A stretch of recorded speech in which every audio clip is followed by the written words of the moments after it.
الحمد للہ وحدہ لا شریک لہ والصلاة والسلام علی من لا نبی بعدہ وعلی آلہ واصحابہ الذین اوفوا عہدہ اما بعد۔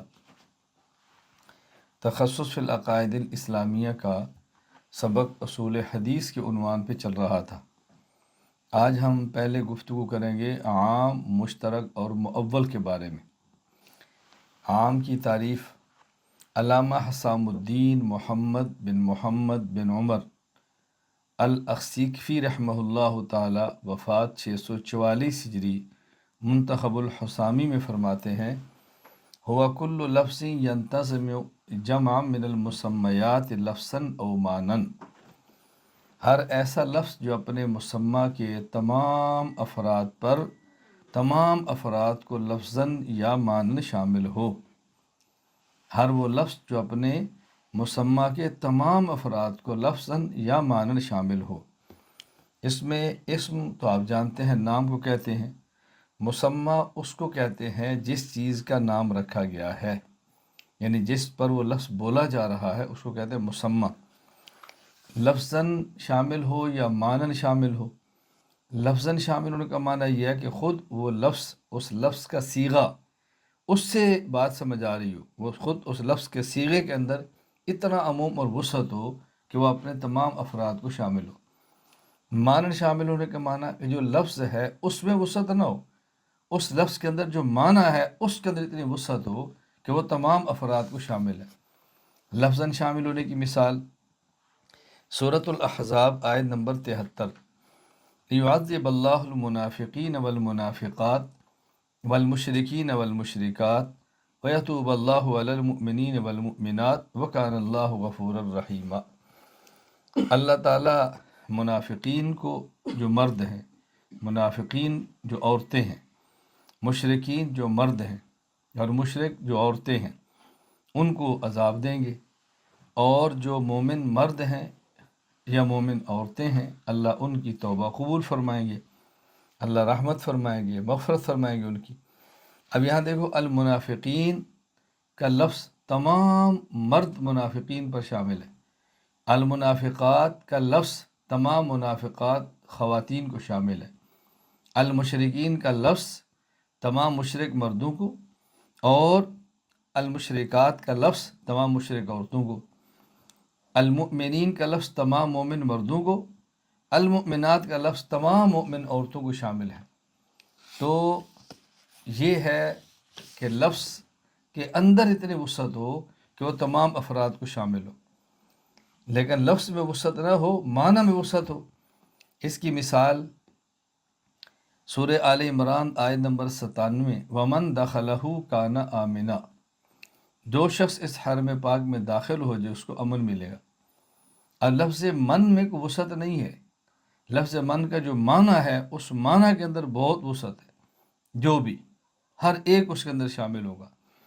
اسی طرح قرآن کریم کی آیت سورۃ البقرہ آیت نمبر 284 ہے، للہ ما فی السماوات و ما فی الارض۔ لفظ ماں میں وسعت نہیں، ماں کے اندر جو معنی ہے اس کے اندر بہت وسعت ہے، جو کچھ آسمانوں میں ہے، جو کچھ زمینوں میں ہے، سب کچھ اللہ ہی کے لیے ہے۔ عام کا معنی، عام کی قسمیں، عام کی دو قسمیں ہیں، نمبر ایک عام مخصوص منہ الباس، نمبر دو عام غیر مخصوص عنہ الباس۔ عام مخصوص عنہ الباس کا معنی یہ ہے، العام الذی خص عنہ بعض افرادہ، وہ عام جس کے عمومی حکم سے بعض افراد کو خاص کر دیا جائے۔ لفظ عام ہے، اس عام کے کئی افراد ہیں، لیکن اس حکم سے بعض افراد کو الگ کر دیں، اسے کہیں گے یہ وہ عام ہے جو مخصوص عنہ البعض ہے۔ مثال سورہ بقرہ آیت نمبر 275، احل اللہ البیع وحرم الربا۔ اب یہاں دیکھیں، اللہ تعالیٰ فرما رہے ہیں کہ اللہ نے بیع کو حلال قرار دیا اور سود کو، ربا کو حرام قرار دیا۔ یہاں البیع یہ لفظ تو عام ہے، تمام بیوع کو شامل ہے۔ حرم الربا کہہ کر اس میں سے ربا کو خاص کر دیا۔ تمام بیوع حلال ہیں ہاں البتہ ربا اور سود یہ حلال نہیں ہے۔ بندہ سمجھتا ہے یہ بھی تو ایک تجارت ہی ہے نا، گندم دی ہے بدلے میں گندم ہے تو تجارت ہی ہے، پیسے کے بدلے میں پیسے ہیں تو تجارت ہی ہے۔ شریعت کہتے نہیں، یہ تجارت حرام ہے۔ میں سود کی حرمت پہ بات نہیں کر رہا، دلائل یعنی وجہ بیان نہیں کر رہا، ہم نے تو قرآن کریم کی آیت پیش کی ہے کہ بیع کا لفظ تمام بیوع کو شامل ہے۔ اللہ فرماتا ہے ہم نے بیوع کو حلال قرار دیا، آگے فرما دیا کہ اور ربا کو حرام کیا۔ تو بیع کی ایک قسم جو ربا ہے اس کو اس سے خاص کر لیا گیا کہ حلال ہونے کا حکم یہ بیع کے لیے ہے لیکن ربا اور سود کے لیے نہیں ہے۔ اس کا حکم امام نظام الدین ابو یعقوب اسحاق بن ابراہیم الخراسانی الشاشی رحمہ اللہ وفات 335 ہجری اصول الشاشی میں فرماتے ہیں یجب العمل به فی الباقی مع الاحتمال، عام کے غیر مخصوص افراد پر تخصیص کے احتمال کے ساتھ عمل کرنا جائز ہے۔ ایک ہے عام، اس کے تمام افراد، ہم نے بعض خاص کر لیے، یہ حکم ان کے لیے نہیں ہوگا، لیکن جو افراد خاص نہیں کیے ان کے اوپر عمل کریں گے، لیکن احتمال ہے کہ ممکن ہے اس میں سے بھی کوئی خاص ہو جائے۔ اس کی مثال دیکھیں، جیسے ابھی کہا گیا احل اللہ البیع، اللہ تعالیٰ نے بیع کو حلال فرمایا ہے، اب اس میں بیع کے تمام افراد شامل ہیں، بیع حلال ہے۔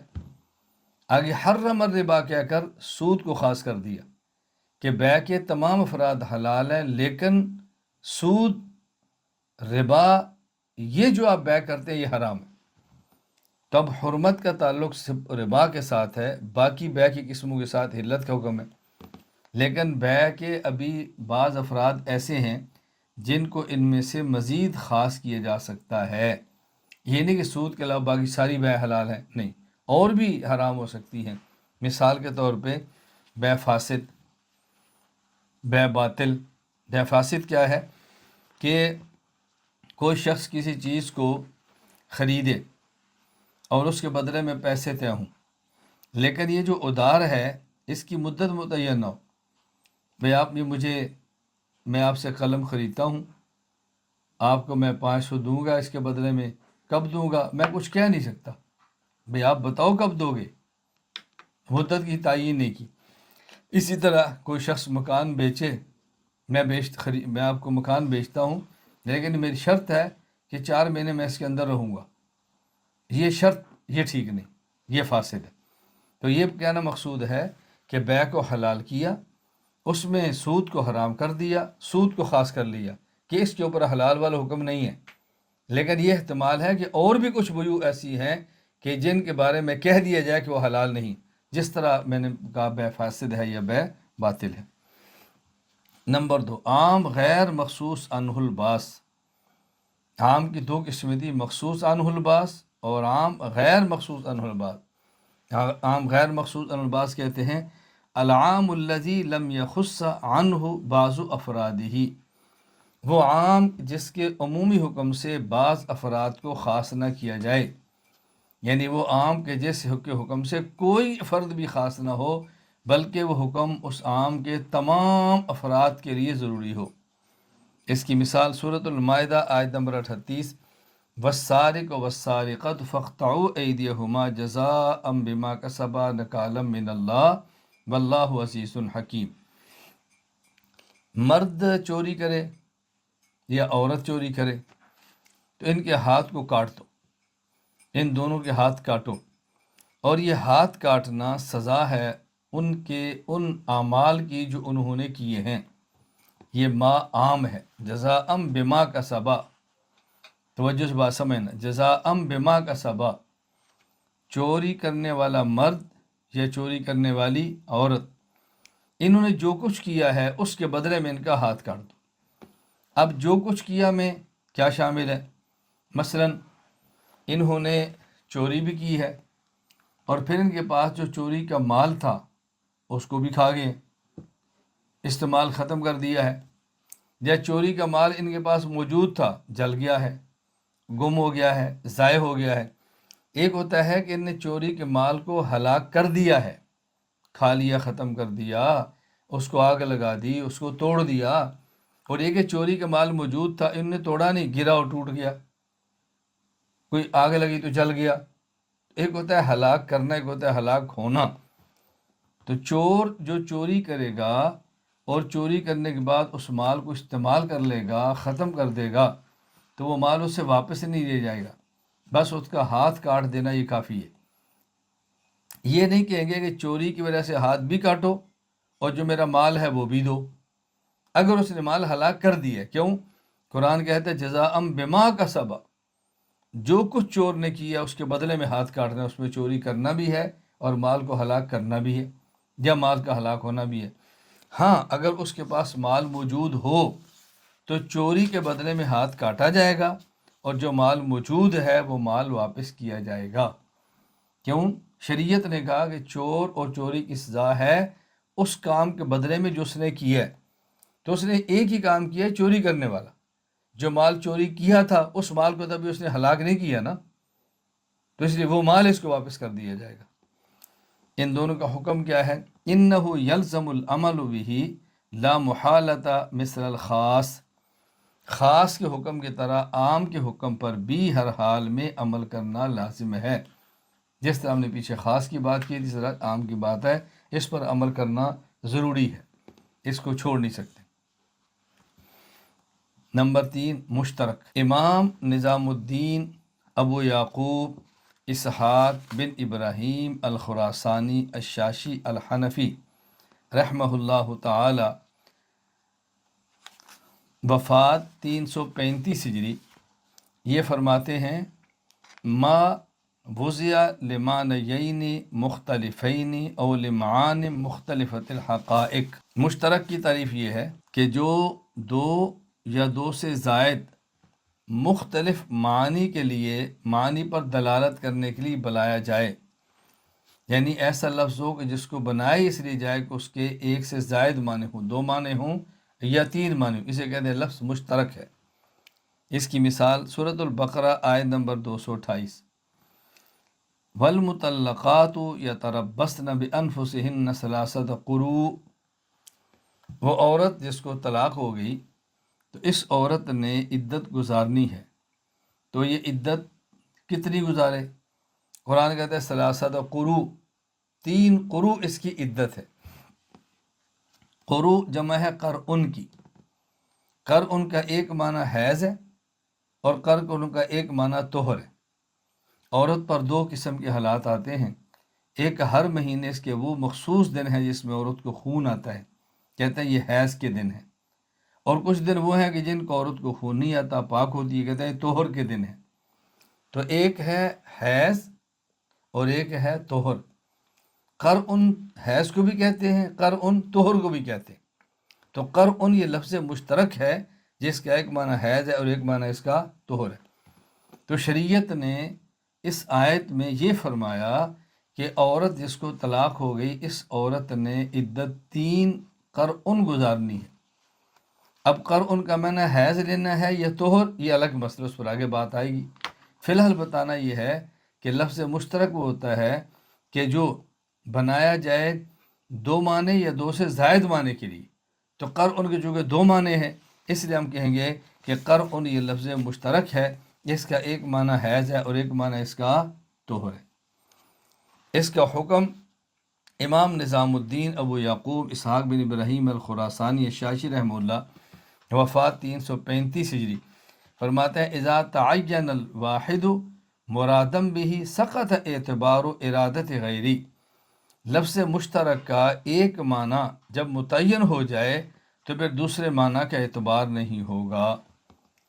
جیسے ابھی میں نے مثال دی ہے کہ وہ عورت جس کو طلاق ہو گئی اس کی عدت 3 قروء ہے. اب قرء کا ایک معنی حیض ہے اور قرء کا ایک معنی طہر ہے. اب یہ عدت جو 3 گزارے گی، 3 حیض گزارے گی یا 3 طہر گزارے گی، معنی دونوں ہیں. لیکن حضرت امام اعظم ابو حنیفہ رحمہ اللہ تعالیٰ فرماتے ہیں کہ یہ عورت جو عدت گزارے گی تو اس کی عدت 3 حیض ہے. تو جب ایک معنی حیض والا دلائل کے ساتھ طے ہو گیا، اب ہم یہ نہیں کہہ سکتے کہ ہو سکتا ہے طہر، نہیں، اب طہر والا معنی ختم ہو گیا۔ میں آگے مزید اس پہ دلائل دوں گا۔ مؤول، ہم نے کہا تھا ہم بات کریں گے عام، مشترک اور مؤول کے بارے میں۔ مؤول کا معنی کیا ہے؟ علامہ حسام الدین محمد بن عمر الاقصیکفی رحمہ اللہ تعالی، وفات 644 ہجری۔ ہوا ما ترجح من المشترک بعض وجوہہ بغالب الرأی، فرماتے ہیں کہ مشترک مؤول وہ ہے، وہ لفظ مشترک کے جس کے بعض معنی کو ظن غالب کی بنیاد پر ترجیح حاصل ہو جائے، یہ لفظ مؤول ہے۔ پہلے تھا لفظ مشترک، اب ہے لفظ مؤول۔ مشترک کہتے ہیں ایسے لفظ کو کہ جس کے دو معنی ہوں، یہ معنی بھی ہے اور یہ معنی بھی ہے، لیکن اسی لفظ کا جب ایک معنی ہم نے متعین کر دیا تو دوسرا معنی ختم ہو جائے گا۔ اب ہم یہ لفظ مؤول ہے، مؤول کہتے ہیں تعویل کیا ہوا، یعنی اس کے دو معنی تھے لیکن ہم نے بتا دی کہ اب اس کے دو معنی بلکہ یہ معنی یہاں پر مراد ہے، اسے کہیں گے لفظ مؤول۔ اب اس کی ذرا مثال سمجھیں۔ قرآن کریم میں ہے والمطلقات یتربصن بانفسہن ثلاثۃ قروء، اگر کسی عورت کو طلاق ہو جائے تو طلاق یافتہ عورت اپنی عدت گزارے 3 قروء، ثلاثۃ قروء۔ قروء جمع ہے قرءن کی، قرءن کا معنی حیض بھی ہے، خون کے دن، قرءن کا معنی طہر بھی ہے، پاکی کے دن۔ اب عورت جو عدت گزارے گی تو وہ 3 حیض گزارے گی یا 3 طہر گزارے گی؟ حضرت امام اعظم ابو حنیفہ رحمۃ اللہ علیہ فرماتے ہیں کہ عورت کی عدت 3 حیض ہے، 3 جو مخصوص دن ہیں مینسز کے دن، یہ دن اس کی عدت کے ہیں 3۔ کیوں؟ یہ 3 حیض، یا اس کا ایک عورت کو ایک خون آیا پھر پاک ہو گئی، اگلے مہینے پھر خون آیا پھر پاک ہو گئی، اگلے مہینے پھر خون آیا پھر پاک ہو گئی، تو جب یہ 3 خون اس کو آئیں گے تو اس کی عدت پوری ہو جائے گی۔ اس کی وجہ کیا ہے؟ دلیل امام صاحب رحمۃ اللہ فرماتا ہے کہ اصل یہ ہے کہ عورت کو طلاق اگر دینی پڑ جائے تو شوہر ایسے طہر میں طلاق دے کہ جس میں اپنی عورت سے ہم بستری نہیں کی، تو طلاق دینی پڑ جائے تو طلاق دیں کس میں؟ اس کو طہر کے اندر طلاق دیں جب عورت پاک ہو۔ اب پاک ہونے کے بعد ایک حیض آ گیا، پھر پاک ہوگی، پھر دوسرا حیض آ گیا، پھر پاک ہوگی، پھر تیسرا حیض ختم ہو گیا تو عدت اس کی پوری ہوگی۔ اب اس کا ایک معنی حیض اور ایک معنی طہر ہے، تو ہم عدت حیض کہتے ہیں، طہر نہیں کہتے۔ وجہ حضرت امام صاحب فرماتے ہیں کہ جب کوئی آدمی اپنی بیوی کو طلاق دے گا اور طلاق دیتا ہے طہر میں، یعنی جن دنوں میں پاک ہے، اب بتائیں کہ جن دنوں میں پاک ہے اس طہر کو آپ عدت میں شمار کریں گے یا نہیں کریں گے؟ اگر آپ نے اس عدت میں اس طہر کو شمار کر لیا تو کچھ دن تو اس کے گزر چکے ہیں، طہر کے کچھ دن باقی ہیں، ایک طہر ہو گیا جو پورا نہیں ہوا، پھر ایک حیض آ گیا، پھر طہر آ گیا، پھر حیض آ گیا، پھر طہر ہو گیا۔ اگر اس طہر کو شامل کر لیتے ہیں تو طہر مکمل نہیں ہوگا، 3 کا عدد پورا نہیں ہوگا، اور اگر اس طہر کو آپ نے شامل نہیں کیا، اگلے حیض کے بعد شروع کیا تو پھر عدت 3 طہر سے زائد ہو جائے گی۔ تو اس کی یہ کی صورت ہے کہ عورت کی عدت کو 3 حیض قرار دیا جائے، کیونکہ اصل یہ ہے کہ عورت کو طلاق دی جائے طہر میں، تو جب طہر میں طلاق دینے کے بعد اس کی عدت حیض سے شروع ہوگی تو حیض مکمل 3 ہو جائیں گے۔ قرآن کے عدد ثلاثۃ قروء، تو ثلاثہ پر عمل تب ہوگا کہ جب آپ طہر میں طلاق دے کر حیض کو عدت شمار کریں گے۔ اگر حیض کو عدت شمار نہیں کریں گے، طہر سے شمار کریں گے تو 3 کے اوپر عمل ہے نہیں ہونا۔ علامہ حسام الدین محمد بن عمر الاقصیکسی رحمہ اللہ تعالی، وفات 644 ہجری، منتخب الحسامی میں حکم بیان فرماتے ہیں العمل به علی احتمال الغلط، فرماتا ہے کہ اس کا حکم یہ ہے مؤول پر عمل کریں گے لیکن اس احتمال کے ساتھ کہ ہو سکتا ہے جو معنی ہم نے مراد لیا وہ غلط ہو، دوسرا معنی ٹھیک ہو۔ اس کی آپ مثال سمجھیں، جس طرح قرآن کریم میں ہے والمطلقات یتربصن بانفسہن ثلاثۃ قروء، کہ عورت کو طلاق ہو جائے تو اپنی عدت گزارے 3 قروء۔ قرء کا ایک معنی حیض ہے، قرء کا ایک معنی طہر ہے۔ حضرت امام اعظم ابو حنیفہ رحمہ اللہ فرماتے ہیں کہ یہاں قرء سے مراد حیض ہے، اور حضرت امام محمد بن ادریس شافعی رحمہ اللہ فرماتے ہیں یہاں قرء سے مراد طہر ہے۔ تو ان کی اپنے دلائل ہیں، ہمارے اپنے دلائل ہیں۔ ہم یہ کہتے ہیں کہ مراد تو حیض ہے، لیکن ہو سکتا ہے جو امام شافعی نے طہر والا معنی لیا ہے وہ ٹھیک ہو۔ ہم اپنے معنی میں غلطی کا احتمال رکھتے ہیں اور دوسرے کے معنی کے اندر درست ہونے کا احتمال بھی رکھتے ہیں۔ تو یہ نہیں کہ جو ہم نے معنی کیا وہ ٹھیک ہے اور جو امام شافعی نے کیا وہ غلط ہے، ہو سکتا ہے ہمارا غلط ہو، لیکن ہمارے دلائل یہ ہے کہ ہمارا معنی ٹھیک ہے، اور وہ کہیں گے کہ ہمارا معنی ٹھیک ہے، ہمارے دلائل ہیں، لیکن ممکن ہے کہ دوسرے کے دلائل مضبوط ہو جائیں۔ اسے کہتے ہیں مذہبی اختلافات۔ یہ جو عام طور پہ لوگ کہتے ہیں نا کہ جی دین تو ایک ہے، یہ چار فرقے کیوں ہیں؟ نبی تو ایک ہے تو چار فرقے کیوں ہیں؟ تو چار فرقے بن گئے، اللہ نے چار فرقوں سے منع کیا ہے۔ دیکھیں، جب اللہ تعالیٰ نے عورت کی عدت کے لفظ استعمال کیا قرو، اور کر ان کے دو معنی ہیں، ایک حیض اور ایک طہر۔ اگر اللہ تعالیٰ فرما دیتے وَالْمُطَلَّقَاتُ يَتَرَبَّصْنَ بِأَنفُسِهِنَّ ثَلَاثَ حَیَّضٍ، عورت کی عدت 3 حیض ہے، کوئی اختلاف ہوتا؟ کوئی بھی نہ ہوتا۔ یہ اللہ فرما دیتے وَالْمُطَلَّقَاتُ يَتَرَبَّصْنَ بِأَنفُسِهِنَّ ثَلَاثَ أَشْهُرٍ، اس کی عدت 3 طہر ہے، اختلاف ہوتا؟ اللہ تعالیٰ نے لفظ ہی ایسا استعمال فرمایا کہ جس لفظ کے دو معنی ہیں، تو اختلاف تو ہونا ہے نا، اختلاف تو ہونا ہے۔ میں ایک مثال دیتا ہوں، میرے پاس 4 آدمی بیٹھے، ہمارے 4 امام ہیں نا، امام حنیفہ، امام مالک، امام شافعی، امام احمد، 4 بیٹھے۔ آپ 3 کہہ لیں، آپ 2 کہہ لیں، 2 کہہ لیں، جتنے کہنا چاہیں۔ مثلاً میرے 2 شاگرد ہیں، میں کہتا ہوں بیٹا کہاں جا رہے ہو؟ ساجد بازار، میرے لیے ٹوپی لیتے آنا۔ یہ نہیں میں نے بتایا کون سی، اور نہ اس نے پوچھا کون سی۔ اگر میں بتا دیتا کہ میرے لیے کالے رنگ کی گرم ٹوپی لانا، اس کو بات سمجھ آ جانی تھی نا، تو میں نے کہا ٹوپی لانا۔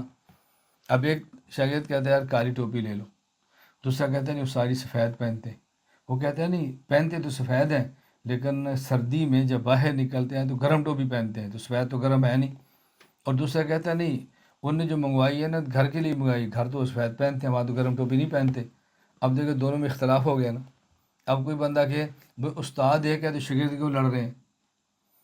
آپ جی اگر استاد ہے، میں خود کہہ دیتا کہ دیکھو جو ٹوپی میں پہن رہا ہوں نا اس طرح کی سفید ٹوپی لانا، تو کوئی اختلاف نہ ہوتا۔ جب استاد نے ایک بات ایسی کی ہے جس کے 2 مطلب ہیں، تو شاگردوں میں تو 2 مطلب ہوں گے نا۔ تو یہ جو دنیا میں لوگوں نے طوفان مچا رکھا ہے کہ جی دین ایک ہے تو 4 مذہب کیوں ہیں، دین ایک ہے تو 4 فرقے کیوں ہیں، دین ایک ہے تو 4 امام کیوں ہیں، ہم تو قیامت کے دن اللہ کے نبی کے ساتھ کھڑے ہوں گے یا اپنے امام کے ساتھ کھڑے ہوں گے۔ ہم نے کہا بھی جو اللہ نے اپنے نبی پر قرآن اتارا ہے، جب اس لفظ کے معنی ہی 2 ہیں، اس میں امام کا کیا ایک قصور ہے؟ ایک امام دلائل سے ایک معنی کو ترجیح دے گا اور ایک امام دلائل سے دوسرے معنی کو ترجیح دے گا، وہاں تو اختلاف ہونا ہی ہونا ہے۔ تو اس لیے ایسی بحثیں وہ کرتے ہیں کہ جن کے پاس علم بھی کم ہو اور عقل بھی کم ہو۔ علم بھی کم ہے اور عقل بھی کم ہے۔ علم زیادہ ہوتا تو سمجھ دیر بہت ساری آیات ایسی ہیں کہ جس میں 2 معنی کرنے پڑتے ہیں، 2 معنی کیے بغیر چارہ ہی نہیں ہے، کیسے نہیں کریں گے؟ میں بات چل پڑی ہے تو ایک مثال دیتا ہوں، آپ اچھی طرح بات کو سمجھ لیں۔